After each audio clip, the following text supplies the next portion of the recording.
آبی ماحول میں اس کا ایک حصہ ایمیلوز طویل زنجیریں بنا لیتا ہے جو چھوٹے اسپرنگ کی طرح بن جاتی ہیں۔ ہم ڈائی ایٹامک آیوڈین کو پوٹیسیم آیوڈائڈ کے آبی محلول میں حل کر کے ایک آیوڈین بیسڈ عامل یعنی ری ایجنٹ بنا سکتے ہیں۔ یہ منفی چارج والا ٹرائی آیوڈائڈ آئن بناتی ہے۔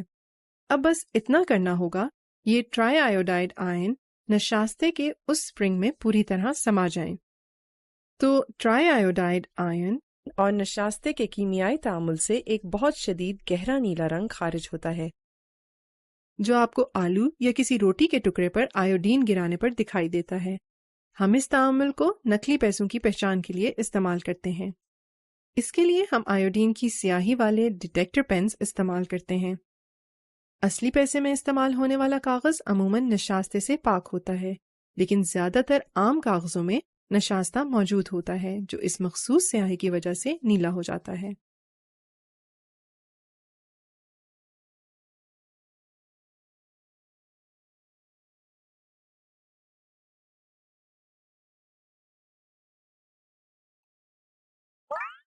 ٹیلی اسکول، تعلیم گھر گھر۔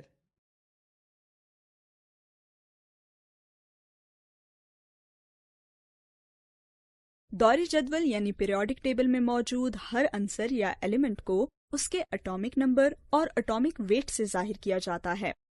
یہاں پر موجود عناصر کے اٹامک نمبر کو چھوٹے عدد سے ظاہر کیا جائے گا جو کہ اس ایٹم کے مرکزے یعنی نیوکلس میں موجود پروٹونز کی تعداد ہوگی۔ اس کے ساتھ ساتھ یہ ہمیں اس عنصر کے نیوٹرل ایٹم میں موجود الیکٹرانز کی تعداد کا بھی بتائے گا، کیونکہ ایک ایٹم پر کوئی چارج نہیں ہوتا، اس لیے الیکٹرانز اور پروٹونز کی تعداد برابر ہوگی۔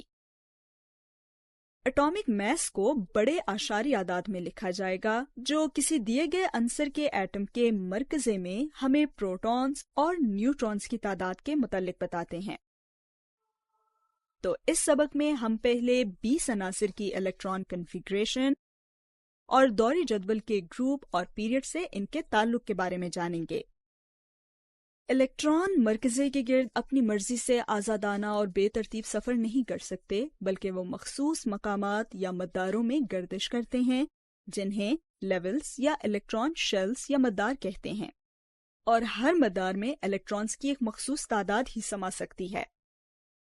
جیسے پہلے الیکٹران شیل میں 2، دوسرے میں 8، تیسرے میں فی الوقت 8 الیکٹران سما سکتے ہیں، حالانکہ تیسرے میں 10 الیکٹرانز کی گنجائش ہوتی ہے جن سے ٹرانزیشن ایلیمنٹس بنتے ہیں۔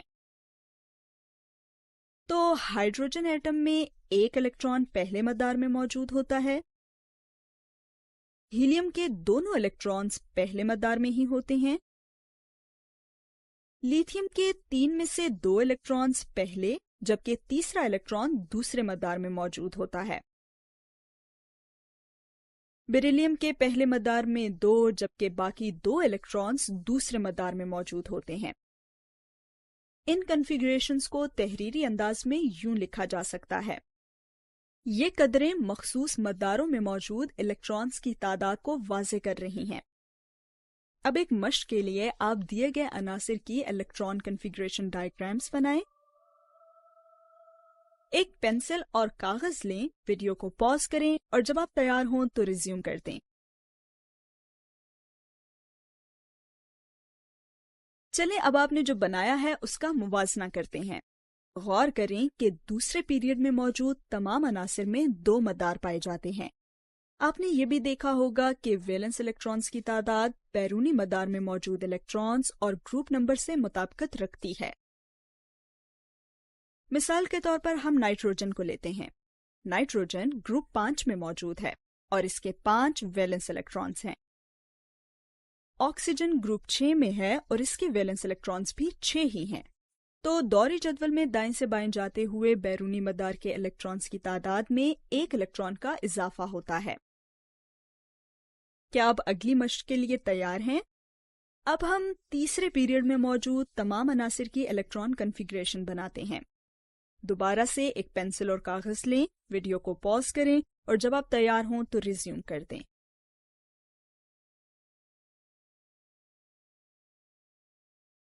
آپ دیکھیں گے کہ گروپ نمبر اور ویلنس الیکٹرانز میں ایک خاص ترتیب موجود ہوگی، جیسے کہ دوسرے گروپ کے عناصر میں موجود تھی۔ غور کریں کہ تیسرے گروپ کے تمام عناصر میں 3 مدار موجود ہوں گے، پوٹاسیم اور کیلشیم کے علاوہ، کیونکہ ان کے ویلنس الیکٹرانز چوتھے مدار میں ہیں۔ تو خلاصہ یہ ہے کہ عناصر کے الیکٹران شیلز کی تعداد ان کے پیریڈ نمبر کے مطابق ہوگی اور ویلنس الیکٹرانز کی تعداد گروپ نمبر سے مطابقت رکھتی ہوگی۔ اس کے بعد چیزیں مزید پیچیدہ اور مشکل ہو جاتی ہیں۔ یاد رہے جیسے کہ ویڈیو کے شروع میں بتایا گیا تھا کہ دراصل تیسرے مدار میں مزید الیکٹرانز کی گنجائش موجود ہوتی ہے۔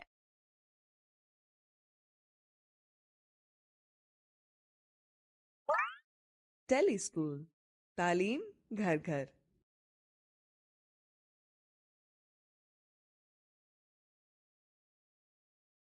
دوری جدول یا پیریوڈک ٹیبل 7 افقی یعنی ہاریزونٹل روز جنہیں پیریڈز کہا جاتا ہے اور گروپس کہلانے والے 18 عمودی کالمز پر مشتمل ہوتا ہے۔ دوری جدول میں موجود عناصر یا ایلیمنٹس کو ان کے اٹامک نمبر کے مطابق ترتیب دیا جاتا ہے، جو کہ ان کے مرکزے یعنی نیوکلس میں موجود پروٹونز کی تعداد ہوتی ہے۔ تو آئیے جانتے ہیں کہ پیریڈز اور گروپس کیا ظاہر کرتے ہیں۔ پیریڈز کسی عنصر میں موجود مدار یعنی الیکٹران شیل کی تعداد کا بتاتے ہیں۔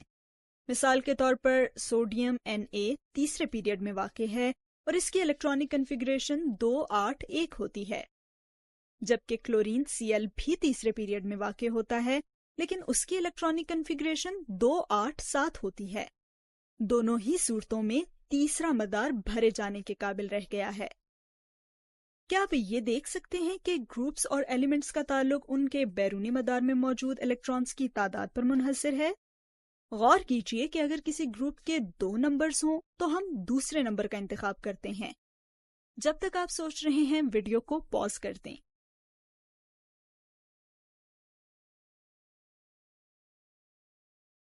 وہ گروپ جس میں ایلیمنٹ موجود ہوتا ہے وہ اس ایٹم کے بیرونی مدار میں موجود الیکٹرانز کی تعداد کا بتاتا ہے۔ دوبارہ سے ویڈیو کو پاز کر دیں اور اٹامک نمبر 6، پیریڈ 2 اور گروپ 14 والے کاربن کی الیکٹرانک کنفیگریشن لکھیں۔ کاربن کی الیکٹرانک کنفیگریشن 2 4 ہے۔ کیا آپ کا جواب بھی یہی تھا؟ کیمیائی تعاملات یعنی کیمیکل ریاکشنز الیکٹرانز کی حرکت کی وجہ سے وقوع پذیر ہوتے ہیں، تو کسی مخصوص گروپ میں موجود تمام عناصر کے بیرونی مدار میں موجود الیکٹرانز کی تعداد ایک جتنی ہوگی اور ان کی خصوصیات بھی ایک ہی جیسی ہوں گی۔ آئیے اب ہم کسی گروپ میں پائے جانے والے ٹرینڈ کو دیکھتے ہیں۔ پیریوڈیسٹی کسی پیریڈ میں پائی جانے والی ترتیب ہوتی ہے۔ اب پیریڈ میں دائیں سے بائیں دیکھتے ہیں۔ آپ نے کیا دیکھا؟ سب سے پہلے یہ کہ عناصر دھاتوں یعنی میٹل سے غیر دھاتوں یعنی نان میٹلز میں تبدیل ہوتے ہیں۔ اس کے بعد آپ نے اٹامک ریڈیس میں بھی کمی دیکھی ہوگی، کیونکہ نیوکلس میں جتنے زیادہ پروٹونز ہوں گے وہ اتنی زیادہ طاقت سے الیکٹرانز کو اپنی طرف کھینچیں گے۔ اس کے علاوہ فرسٹ آئونائزیشن انرجی میں بھی اضافہ دیکھا جا سکتا ہے۔ یہ توانائی کی وہ مقدار ہوتی ہے جو بیرونی مدار سے الیکٹران خارج کرنے کے لیے درکار ہوتی ہے، اور اس کے ساتھ الیکٹرونیگیٹیوٹی یعنی کوویلنٹ بانڈ بنانے والے الیکٹرانز کے جوڑے میں کشش کی قوت میں بھی اضافہ ہوتا نظر آئے گا۔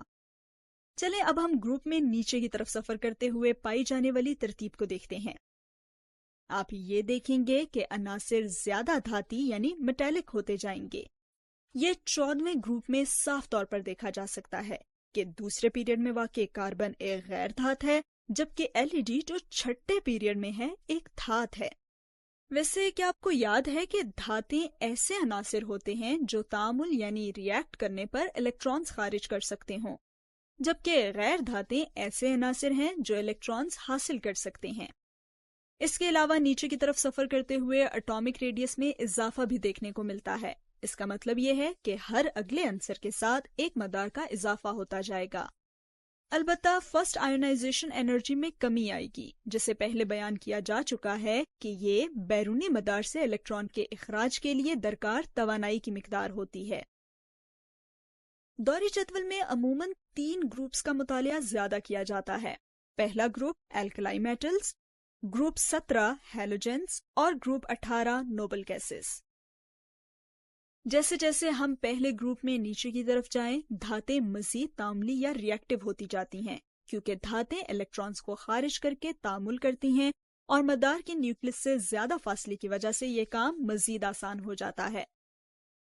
جیسے جیسے ہم گروپ 17 میں نیچے جائیں تو غیر دھاتیں کم متعامل ہوتی جاتی ہیں، کیونکہ غیر دھاتیں الیکٹرانز حاصل کر کے تعامل کرتی ہیں، اور جتنے مدار کم ہوں گے الیکٹرانز کے لیے کشش اتنی ہی زیادہ ہو جائے گی۔ اور گروپ 18 میں بیرونی مدار مکمل طور پر الیکٹران سے بھرا ہوتا ہے، اس لیے یہ غیر تعاملی یعنی ان ری ایکٹیو ہوتی ہیں۔ ان کی کثافت یعنی ڈینسٹی اور نقطۂ کھولاؤ یعنی بوائلنگ پوائنٹ میں اضافہ ہوتا ہے جب گروپ میں نیچے کی طرف سفر کیا جائے۔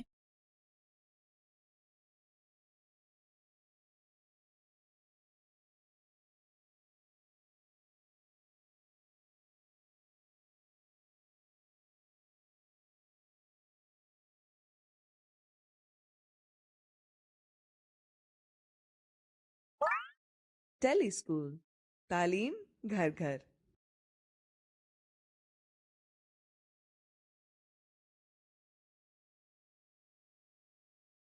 اس سبق میں آپ شیلڈنگ کے متعلق جانیں گے اور یہ کہ کچھ خاص خصوصیات مثلاً پانی کے ساتھ الکلائی میٹلز کی ری ایکٹیویٹی پر کیسے اثر انداز ہوتی ہے۔ جیسے جیسے ہم دوری جدول یعنی پیریوڈک ٹیبل کے پہلے گروپ میں نیچے کی طرف آئیں تو ایٹامک ریڈیس ایک مدار یا شیل کے اضافے کے ساتھ بڑھتا جائے گا۔ لیتھیم میں 2 الیکٹرانک شیلز موجود ہوتے ہیں، سوڈیم میں 3 اور پوٹاسیم میں 4۔ ہم جانتے ہیں کہ الکلائی میٹلز بیرونی شیل میں موجود ایک اکیلا تنہا الیکٹران خارج کر کے مثبت آئن بنانے کی صلاحیت رکھتے ہیں۔ جب الکلائی میٹلز پانی کے ساتھ تعامل کرتے ہیں تو یہی عمل واقع ہوتا ہے۔ آئن بننے میں آسانی الیکٹران کے اخراج میں آسانی کے راست متناسب یعنی ڈائریکٹلی پروپورشنل ہوتی ہے۔ جیسے جیسے گروپ میں نیچے کی طرف آتے جائیں، بیرونی شیل میں موجود الیکٹران مرکزی یعنی نیوکلس سے اور بھی زیادہ دور ہوتا جائے گا۔ اس کی وجہ سے کشش کی قوت میں کمی واقع ہوتی ہے۔ مرکزی اور بیرونی شیل میں موجود الیکٹرانز کے درمیان برق سکونی کشش یعنی الیکٹروسٹیٹک اٹریکشن میں اضافی الیکٹرانک شیلز کی تعداد کی وجہ سے کمی شیلڈنگ ایفیکٹ کہلاتی ہے۔ شیلڈنگ کے اضافے سے بیرونی شیل میں موجود الیکٹران کی قوت کشش میں کمی ہو جاتی ہے۔ اگرچہ ایٹامک ریڈیس میں اضافے کے ساتھ نیوکلیئر چارج میں اضافہ ہوتا ہے، تاہم گروپ میں نیچے کی طرف جاتے ہوئے شیلڈنگ میں بھی اضافہ ہوتا جاتا ہے اور بیرونی شیل سے الیکٹران کا اخراج آسان ہو جاتا ہے۔ ہم مرکزی کو ایک مقناطیس کے جیسے سمجھ سکتے ہیں۔ ایک مقناطیس لوہے کی کیل کو آسانی سے تھام کر رکھ سکتا ہے۔ اگر اس کے ارد گرد کپڑا چڑھا دیا جائے تو اس کی کشش میں کمی آ جائے گی، اور اگر اس کے گرد ایک اور کپڑا لپیٹ دیا جائے تو مقناطیس کے لیے کیل کو تھامے رکھنے میں اور بھی زیادہ مشکل ہو جائے گی۔ ایسا ہی الکلائی میٹلز کے ساتھ بھی ہوتا ہے۔ اگر مرکزی اور بیرونی شیل کے درمیان زیادہ الیکٹرانک شیلز ہوں تو کشش کی قوت کمزور پڑ جائے گی۔ اس لیے شیلڈنگ میں اضافے سے الیکٹران خارج کرنا اور آئن بنانا آسان ہو جاتا ہے۔ بیرونی شیل میں موجود الیکٹران کو خارج کرنے کے لیے درکار توانائی یا انرجی کے لیے آئونائزیشن انرجی کی اصطلاح استعمال کی جاتی ہے۔ شیلڈنگ کے اضافے سے آئونائزیشن انرجی میں کمی ہوتی ہے، اور یہی ترتیب باقی تمام گروپس میں بھی نظر آتی ہے جب پیریوڈک ٹیبل میں اوپر سے نیچے کی طرف جایا جاتا ہے۔ مثال کے لیے ہم ہیلوجنز کا مشاہدہ کرتے ہیں۔ جیسے جیسے ہیلوجن میں نیچے کی طرف جایا جاتا ہے، تعاملیت یعنی ری ایکٹیویٹی میں کمی واقع ہوتی ہے۔ تمام ہیلوجنز کے بیرونی شیل میں 7 الیکٹرانز ہوتے ہیں، اور انہیں آکٹیٹ مکمل کرنے اور منفی آئن میں تبدیل ہونے کے لیے ایک الیکٹران کی ضرورت پڑتی ہے۔ اس کے لیے دیے گئے ہیلوجن کو ایک الیکٹران کو کھینچنے کی ضرورت ہوگی۔ کسی معتدل ذرے میں ایک الیکٹران کے اضافے اور منفی آئن بننے کے دوران جو توانائی خارج ہوتی ہے اسے الیکٹران افینٹی کہتے ہیں۔ یہ کسی ذرے کی الیکٹران کھینچنے کی صلاحیت کا تعین کرتی ہے۔